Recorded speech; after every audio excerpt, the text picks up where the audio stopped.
what is my thoughts on the Deus 2? Is it worth it? Is it a good machine? Is it going to obsolete all other machines? Hello everyone, welcome back to England's History. Let's have a quick sip of my tea. So, the Deus 2. I just want to give my thoughts on it so far. I've had it about, I don't know, I've had it a good few weeks now. Been out about 6 times with it. 8 hours a time, 8, 16, 24, 32, 40, 50 hours nearly. What are my thoughts on the Deus 2? The first day I can remember turning it on, and because it looks like a Deus, it's a Deus 2, you think it's going to perform exactly like a Deus. And that's not the case. It's very similar. Obviously you can change the audio tones and stuff like that now. It's multi-frequency, so that's different. But I was in general mode first, and because you're using, because I was so used to the Deus and my settings, 5 tones, tweaked it up, it was chirping, that's how I like my Deus 1. As soon as I turn on the Deus 2, I'm out on the field, general mode, and I'm swinging. It wasn't like a mirage sight or anything, it was a quiet sight. But I know for a fact that if I was using the Deus 1, it would be chirping like mad, because that's how I had it running hot all the time. And I turned it on, I was like, is it working properly? What's going on? It was that quiet, absolutely silent as a mouse. Obviously that will vary from soil conditions and areas and stuff like that. But straight out of the box, general mode, I would suggest that's probably the first mode to try when you get the machine. It's got CSS, which is conductive. Let me just have a quick check. Yeah, it's got CSS, which is conductive soil subtraction. So that's like a filter which will eliminate some of the ground noise. So it's like a discrimination as such. So that will stabilise the machine, and so to start with, general mode, turn it on, don't change nothing, and just detect. Get used to the machine. What I'd done, which was probably a massive error, was after running it for about 20 minutes, I thought, oh, I'm going to open it right up, put the sensitivity up, drop the put the audio response up, drop the silencer, drop the discrimination. I just opened it right up to try and get it to perform and just to try and get it to sound like a Deus. But it was just confusing me then. So don't try and run before you can walk. Turn the machine on, put it into general mode, don't change nothing. Even for an hour or two, or for the whole day. Just get used to the machine. There's a lot more going on with the Deus 2 than the Deus 1. So many more settings, and just the performance within the machine, it's a different beast for definite. I don't know if you've seen one of the videos I've done. This was probably the 2nd or 3rd day out. I put on Facebook I was going to go out and do some depth tests. There's a bloke called Jeffro Carpenter, and he was like, can I come and make sure that it's all done legit? Like, he don't trust me. But I was like, yeah, fair enough, I've got nothing to hide. I don't know what the result's going to be. This is the first time I put it up against the... Let me just turn the fan off. The first time I put it up against the Equinox. And I put it up against the Equinox, not to try and moan about the Equinox or anything like that. The Equinox is an absolutely fantastic machine. But in my eyes, it's probably one of the best machines out there. So a good test is putting it up against the best. That's why I chose the Equinox. Jeffrey wanted to come along, and he wanted to dig the holes with me. He wanted to bring some of his own finds. He set up the test bed. He told me how he wanted it. We set it up like that. We put all the targets in, and we didn't have a clue how it was going to perform. Buried it all back over, turned the machines on, and what happened is what happened. I'll put a link up there somewhere, so you can go and have a look at that now and come back to this video if you want. And that was very interesting. All the standard programs, no adjustments, both machines, there wasn't a lot in it, which is, first thing I thought was the Deus was going to be a little bit less on depth than the Equinox. That's what I thought was going to happen. But I would have said the Deus might have had a slight edge. Maybe. Obviously this is one test. on one day, on one field, in one different type of soil conditions. Every test can vary, but on that day I was impressed, and it's been impressing me ever since. But what I did find out on that day was, at the end of that test, I put it into relic mode. Obviously, relic mode is meant to be for searching for big mass relics, large coins, stuff at depth, and that's what that program's designed for. But the depth on it, I was probably getting an extra 6 inches depth with the Deus over the Equinox in relic mode, which is what I found out since then as well. Is relic mode is a fantastic, it's awesome settings, awesome program, but you've got a trade-off. You're punching so much power into that ground, there's got to be a trade-off somewhere. You've got IAR discrimination in relic mode and gold mode. They're both the same, just different multi-frequencies. So let's talk about relic mode. You've got IAR, which discriminates from 1 to, I think it's about 6 or 7 or 8, something like that. So that's knocking out all the nails. So when you're going along in with the IAR on in relic mode, you can hear brr, brr, brr, brr, brr, brr, brr. So you know the iron's there, it's discriminating that, it's running perfect. Any good signals come through, bop, bop, bop, bop, you get a noise signal come through. The only disadvantage from relic mode is it picks up the tiniest of targets. The only disadvantage so far I found off relic mode is it eliminates iron, but it doesn't eliminate ground minerals, rocks, ceramics, stuff like that. And they would generally come in at 0, 0. So as you're detecting, you're going along, you get pop up. You have to keep looking at it. So this is the trade-off bit now. You've got all that performance, all that power, everything. It's punching 6 inches deeper than any machine on the market, really, apart from the gold hunting machine. But the trade-off is, it is going to give you a good audio on ceramics and pottery and minerals, not just tiny minerals like particles of boulders and rocks and pottery and stuff like that. So if you are going to use it, you are going to be looking at the control box, just making sure it's not a 0, 0. Because I found this out, I'm waffling on, but I'm just giving you all the information that I've picked up so far in the time. Going out on, after I found that on the relic mode, I thought that could be a game changer. My friend had a site where he's had quite a lot of hammer coins come up in a little small area, a little hoard. He's been on it for years now, and he keeps going back every time, because it's his garden virtually. He's been going back there all the time, and he's also had all his friends come round there. They've been using the Equinoxes. He's put the GPX 5000 over it. He's not that good at setting that up yet. He's just got it. So I'm not saying this is going to beat the GPX 5000 in the right hands. Any machine you can think of has been over that. T2s, Garrett's, all sorts. But I wanted to put this over it in relic mode and see if I could get any of the hammer coins, those Henry III's, at any depth that the others had missed. Yeah, it could be random, it could be that any machine would have got it, blah blah blah. But I just wanted to give it a test. So within 20 minutes of using it in relic mode on that site, there was 5 of us there with all different machines. No one got anything in that area all day. We were probably on that area for about 3-4 hours. But within 20 minutes of being on that side, we got a cut half, and it was deeper than the XP pinpointer by about 2 inches.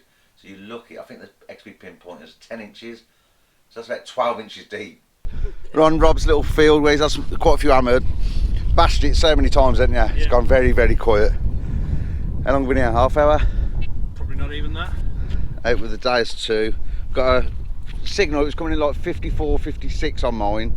You were picking it up on the Deus, but it was a 99. It was 99, crackly on the edge. It was there, I could hear it. And when I put it through the speaker on the Deus so everyone can hear, and it was just going whap, whap, whap, whap. The depth was at the bottom of the hole, so that's 10 inches, probably about 12, 13 inches deep. I can't believe it. Look at that.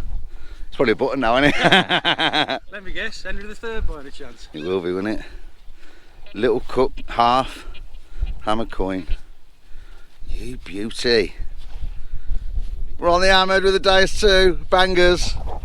Right, let's get about another 10 or 20. That we was all we was going over the signal, and no one was really getting it. A little murmur coming in on the Deus one, but that was running at 7 kilohertz, I think. Fully opened up.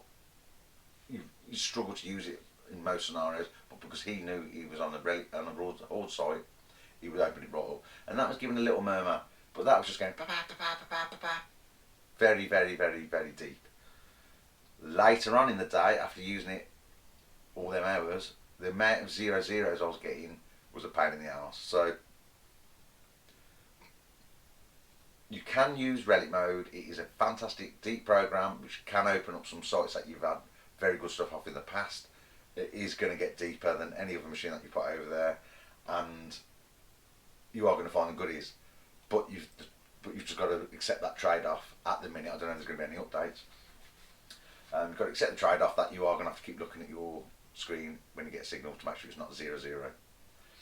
Some of the other targets I was getting, which was like bits of lead and stuff like that, at very good depth, was a tiny little whisper, and you'd also get 00, but if it started throwing in a 20, 28, 30, 33 with the 00, an iffy signal, dig it, and 9 times out of 10 it wasn't a mineral or pottery, it was a bit of lead, or it could have been a hammered or whatever. So relic mode is fantastic. I've been using the deep mode, deep HC. That's a fantastic mode. That's nice and stable as well. That runs in the lower kilohertz. I think it's 40. Well, with the multi-frequency, it says it runs in up to 24 kilohertz on deep mode. You've got the general mode, which is full multi-frequency, up to 40 kilohertz. Some of the other modes run up to 12 kilohertz. There's a lot going on, a lot to remember, but I'm not sure how they are set up. I don't think it runs everyone the same. 4, 6, 8, all up to whatever killers it's saying on that certain program. I think it's going to be a bit like, this is only me thinking, I don't know. I think it's going to be a bit like the Equinox, where you pick the program, you'll know it's going to be running up to 40 kilohertz, 24, 12 kilohertz. So if it's on the lower kilohertz, it's aiming at depth. If it's on the high kilohertz, it's aiming at the smaller stuff in mineralisation, stuff like that. So you pick your program for the day, but I've gone off. Forgot what I was on about.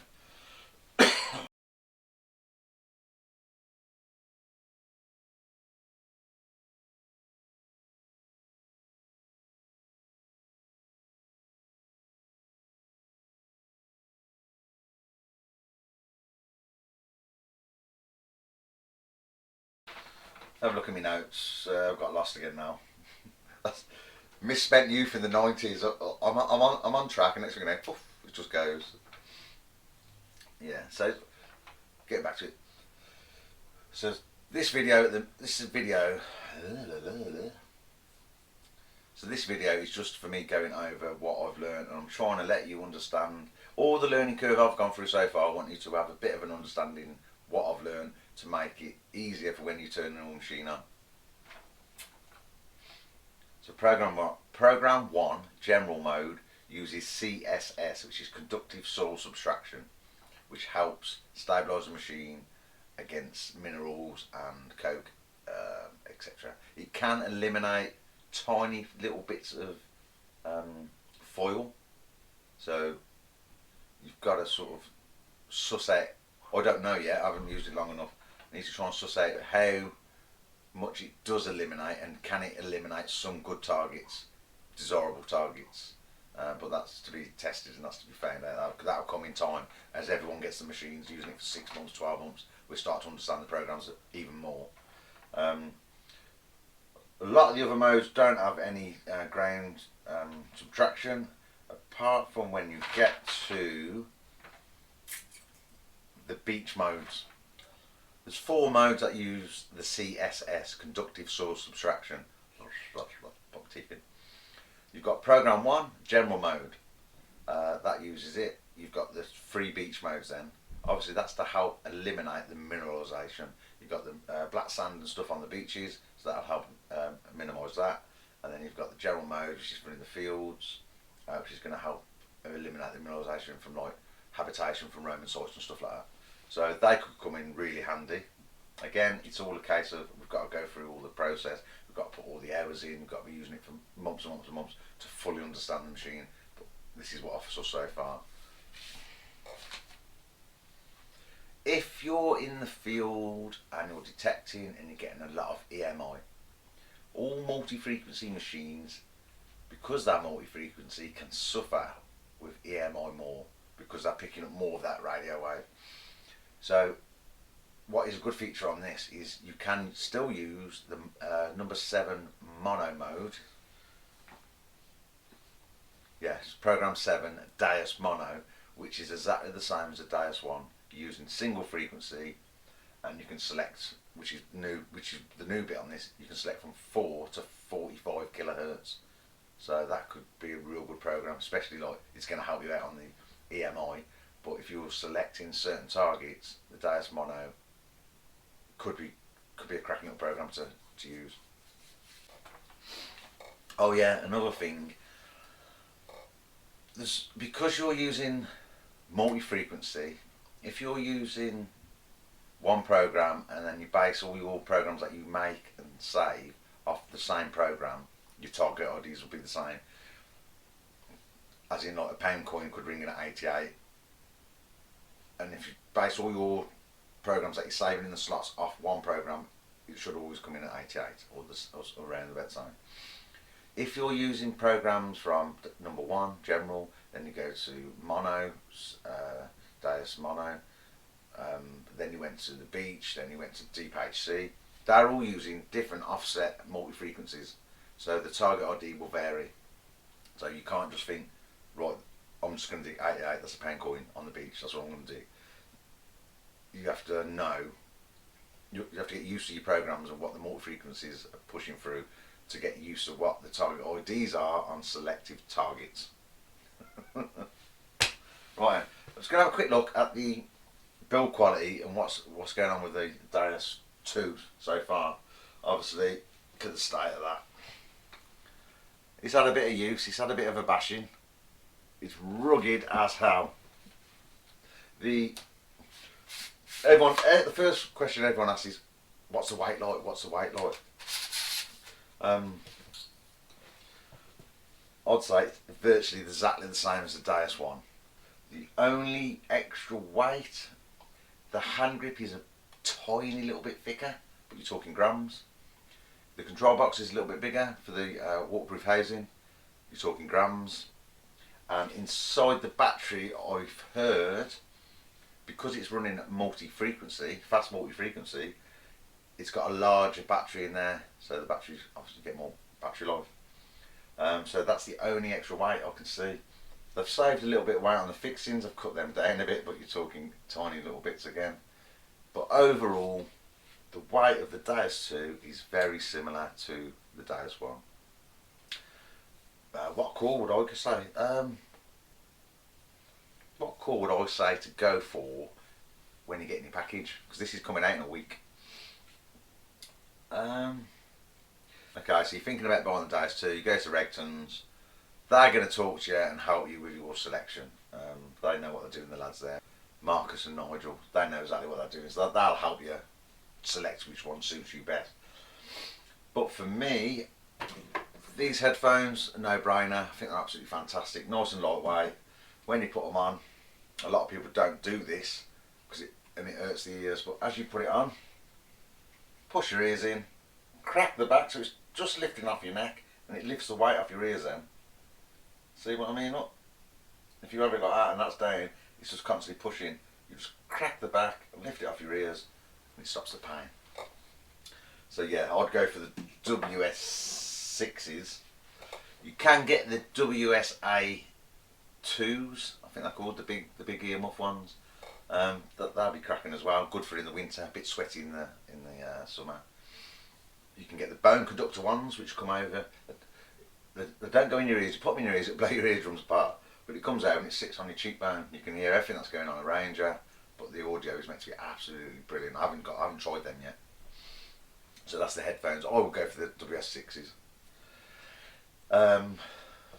controller, yeah, you want the controller, you want to get the most power out of it. The coils, for me, the 11-inch coil is the best all-round coil. Good ground coverage, good depth. For me, that's the one to go for. If you're struggling with bad back, bad arms, getting on a bit, you know, you want a bit of a lighter search, the 9-inch coil, still a cracking coil. Brilliant for grain separation, getting in amongst the iron and the nails, the mineralisation, stuff like that. Less sweet ground coverage, so you've got to slow your walking down a bit. You know, you can't progress across the field as fast. But if you're struggling with bad back and stuff like that, anyway, you can be running around like a headless chicken, and it slows you down a bit. And the depth's still good, but the separation is phenomenal. And then you've got the other end of the scale. You can go to the 13-inch coil, which I think they're bringing out. I'm not sure. Mega ground coverage. You can walk at a steady pace, and you're not missing any of the grain that you're walking across, like, because the coil's that big, bit weighted, bit top heavy. Same as on the Deus one. So for me, I would go with the 11-inch coil. So that's that. Look at that there. Oh, this is a thing that you've got to remember. It comes with your little lanyard. If you're using this, most people won't need to know this, but if you're using that in the rivers, you're going in the water, anything deeper than a metre, in your box you'll get another little grub screw that goes in there. You undo that, take it out, and it's got I think it's just got a double ring on it for extra protection for the water ingression. So take that out, put the new one in, the diving one, and that will take you down to 20 metres. But you must remember, do not leave the diving grommet in there, because it's something to do with the build up of pressure, especially in the summer, and it could blow out the speaker. So if you're diving, use the diving grub in there, but if you're normal searching, normal detecting, leave it as it is. Important, that is.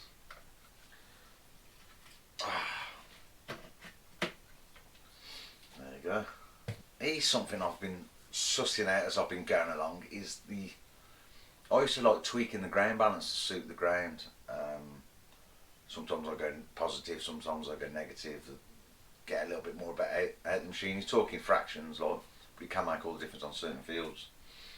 But in all the multi-frequency programs, you can't manually adjust the ground balance. Don't know why. Maybe it's because the programming's fantastic in it and you don't need to. It does it perfect for you. But I would have liked to have been able to tweak that, because I like messing with settings. But if you're, it's hard to explain. If you're in a field and you select your program that you always use, and you're going along, and if it's highly mineralised, it doesn't have to be iron, it sounds like iron, but if it's highly mineralised and lots of bits of pottery shards and stuff like that, and you've got the discrimination at -6.4, it's going to be going, and your machine it's going to be hard for the little tiny signals to pop through, because you're going to hear all that bed of mineralisation, pottery and nails as well.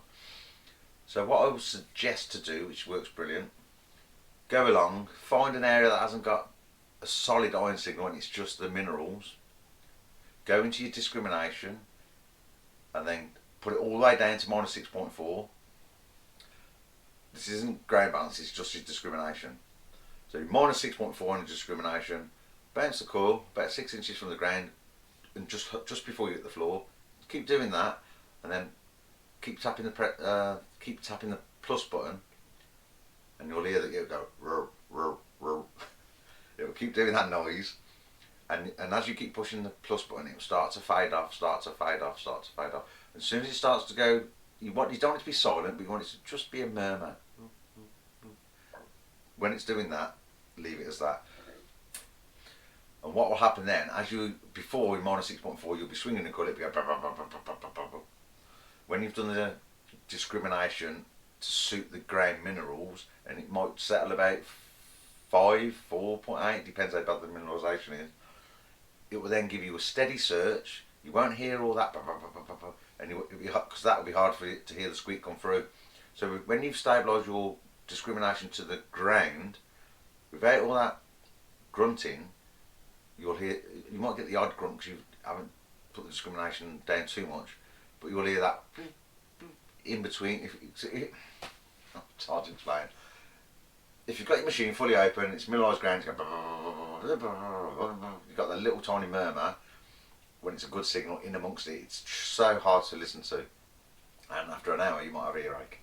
But if you discriminate the ground to suit, all that grunting will be gone, most of it, and them little tiny murmurs that are targeted at depth or next to iron or something like the tricky signals, you'll be able to hear them a lot easier. So the point is, simplified, you're in your favourite program, you're metal detecting, you've discovered the ground's highly mineralised, you go into discrimination, put your discrimination at -6.4, pump the coil and keep tapping the plus button until that grunting, until that starts to fade off till it's nearly gone, and that's it, you've done. And off you go detecting again as normal, and your machine and the program become a lot more stable, and you'll be able to get the good targets that you might have missed through the background noise of the minerals. There is one more way that you can also help with the ground stabilization, and it's called ground stabilization. That's in your ground balance button. You've got ground balance tracking and ground stabilization. Ground stabilization at 1 is really open, and you're going to hear all the murmurs. It's going to be tricky, especially on tricky soil.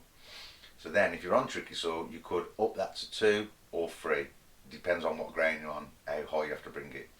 If you're on clean ground, that's not got any mineralisation or very little, you can drop that from 3 to 2 to 1. Obviously, again, it would depend on the ground that you're on, but that's just another way of stabilising the machine with ground stabilisation, and that is in the ground balance button.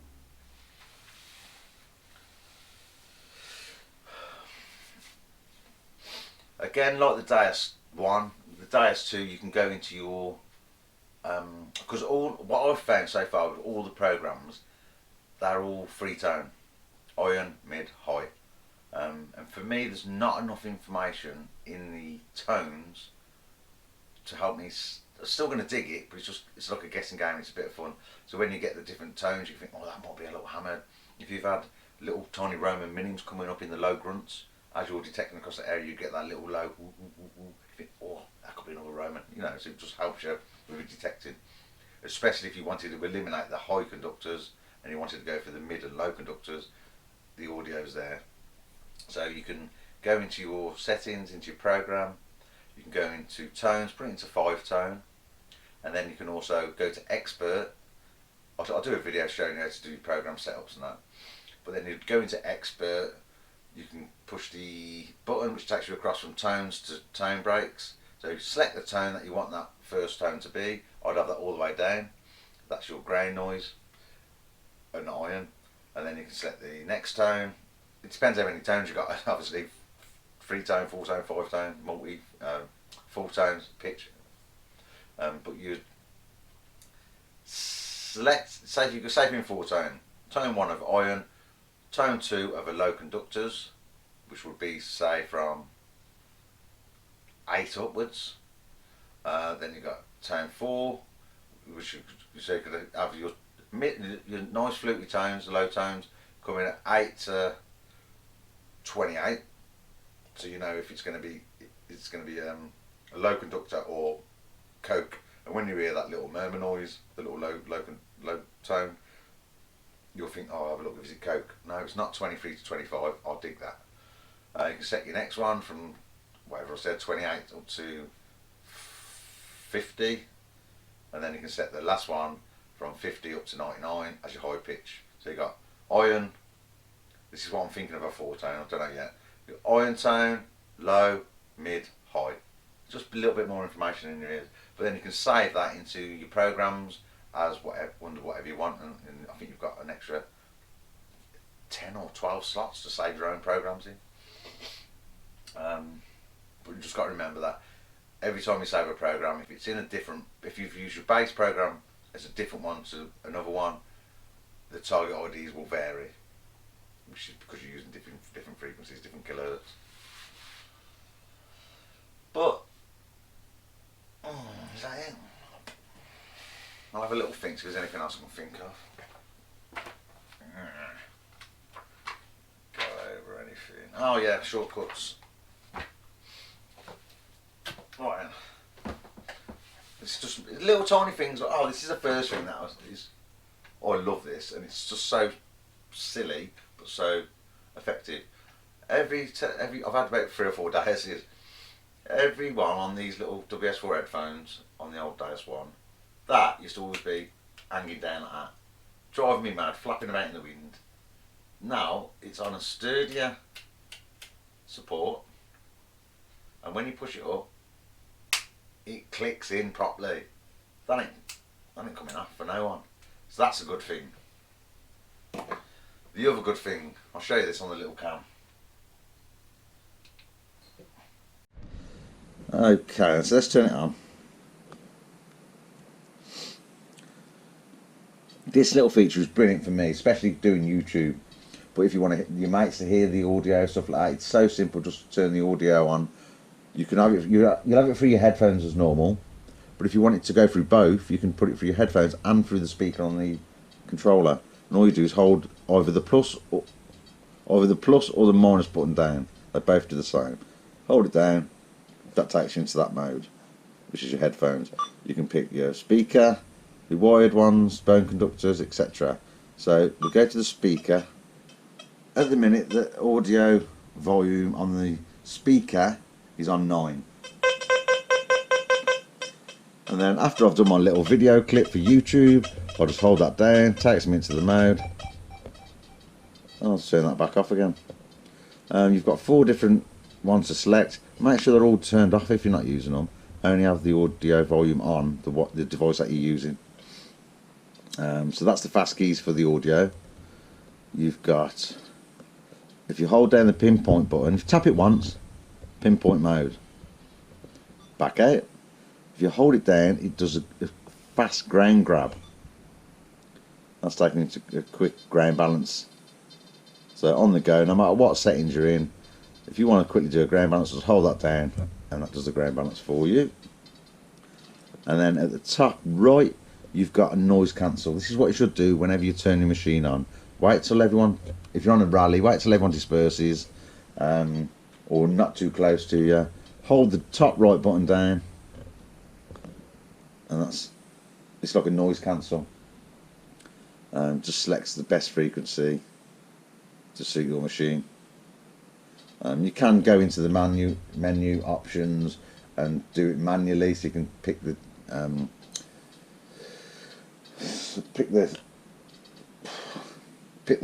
channel that you want to use. But I've had no trouble with that so far. Hold it down and it does the noise cancel channel selection for you. As I've showed in one of my videos, I was underneath the pylons and the machine, I got into a certain channel and it was going mental.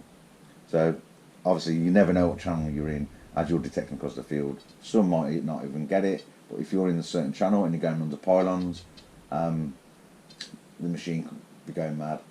So all you do is push that button. It does the noise cancel channel selection for you. And as I showed in my video, I was detecting right under the massive pylons all the way across the field, and it was running as quiet as a mouse and still punching deep, so it wasn't affecting the detector. Yeah, so that's the quick select buttons.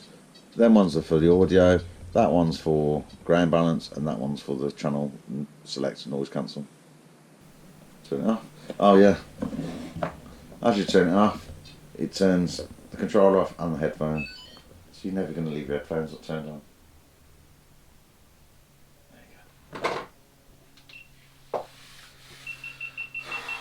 go. Have another little quick look, see if there's anything else I forgot. No.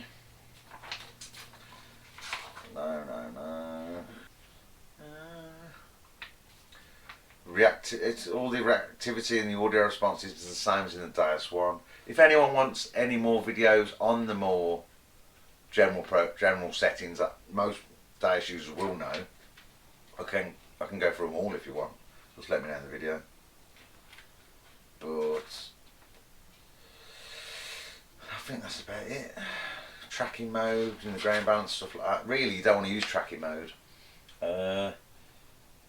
Tracking mode it will be good and it will be stable, but if you've got in tracking mode and you've got a lot of nuisance targets that are, say, lead or something like that, and you've got your machine over it too long, it can ground balance track it out and get rid of that target, which could then be on the next sweep not lead, it could be hammered. So using tracking, use that with caution.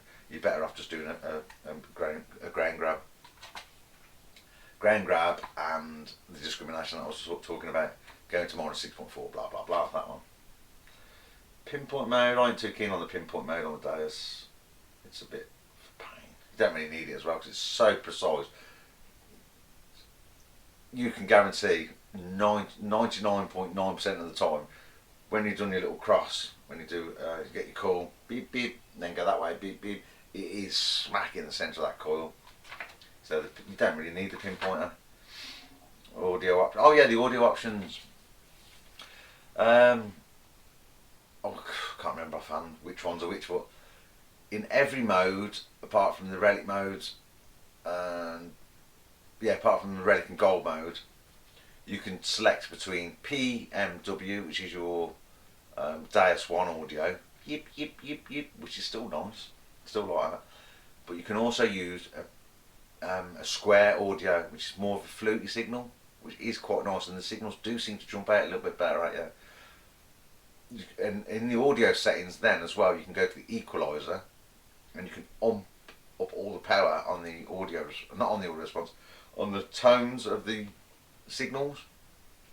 So if you wanted a certain range of frequencies of audio to stand out more than others, or the other way around, to suit your hearing, you've got the equalizer there to adjust that, fine tune it.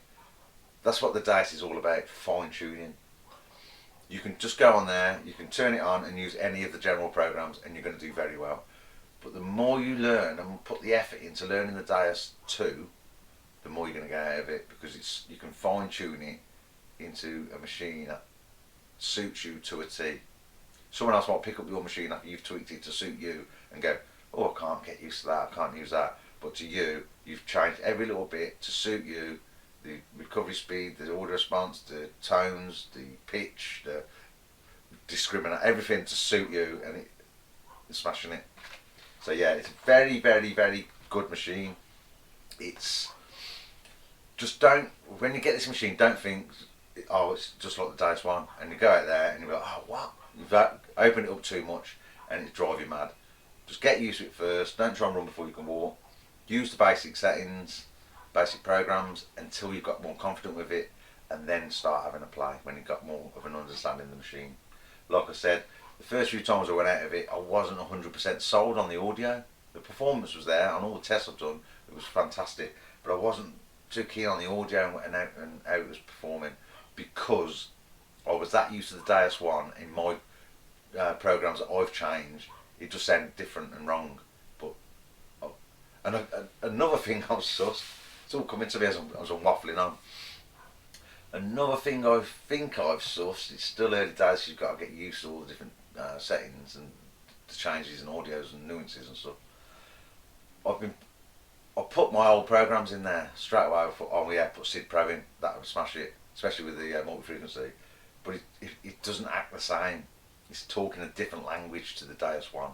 So I'm going to have to come up with completely new settings, completely new programs to suit the Deus 2 and to suit me, and hopefully to suit you. Right, that's it for now. I think I've waffled on enough. If you've got any questions about the Deus 2, if I know the answers, I'm happy to help. You know, most people know what I'm all about.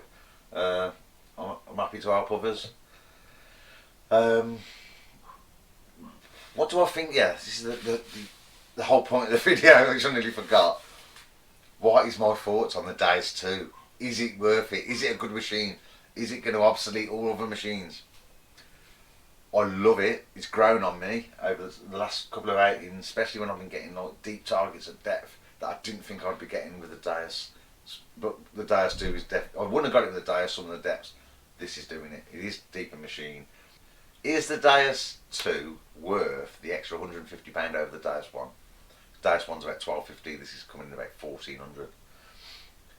You've got better headphones, definitely they're better than the WS5s, especially the way it links up straight away, no waiting, and it turns on and off when you turn the machine on and off. You've got the fast multi-frequency, 4 to 45 kilohertz, which is, you're only going to need one coil. The control unit is an absolute beast. It's awesome. It's very, very rugged. 20 meters waterproofness. £150 for the fast multi-frequency coils, the better control unit, the better headphones. No brainer. There's some machines out there. Okay, here's a little point. People ask, a lot of questions I get is the Deus worth paying the extra over the Equinox? It's a big chunk of money, and I understand that. The only thing I would say is, if you buy an Equinox, it's going to cost you 900 quid, 899, 900 quid. Then you're going to buy an aftermarket stem, 150. So there's your 1,050. Arm cut, 1,100. Cool saver, 1,130. Aftermarket headphones, another 100 quid. That's nearly 1,250 quid. So yeah, I think what I wanted as a detectorist, I'm passionate about metal detecting. All I want, if that was a bag of shit, I wouldn't be using it. I wouldn't, because I just want to go and find stuff. That's all I'm about. I love metal detecting. So what I wanted from this Deus 2 was hoping it was going to be as deep as the Equinox. It's going to have the multi-frequency. It's going to have the lightweightness. It's going to be easy to use, no wires, and at the minute it's ticking all the boxes. So that is hats off to XP at the minute. Why I say at the minute, it's early days. All the tests I've done, all the times I've been out, it's growing on me and it's getting better and better because I'm learning how to use it. Obviously 6 months, 12 months down the line, that's when all the masses are going to have the machine and are going to understand the machine, and that's when we're going to fully know the capabilities of the Deus 2. I think the Deus 2 is going to be the best machine out there. I think the Deus 2 is going to be the best machine out there at the minute. There's other machines coming out. There could be a new Deus, there could be a new the Nocta Macro. We don't know what they're going to bring out. But what's good for us as metal detectorists is every time a new machine comes out, they're pushing the boundaries because they want to get bigger and better. And the next machine, if that gets better than this, XP then, are going to go, right, I want to bring out an update and I want to beat that. It's just, for us metal detectorists as a hobby, it's good that they've got this battle going on because it's just going to make the machines better and better for us. Right, I'll wrap it up there now. I'm waffling shit. Again, if you need any advice or got any questions or anything like that, drop me a message in YouTube, but mainly get on Messenger on Facebook. Okay? Speak to you soon, people. Have a good one. And let me know when you get this. She'll be out soon. Have fun. You're going to enjoy it.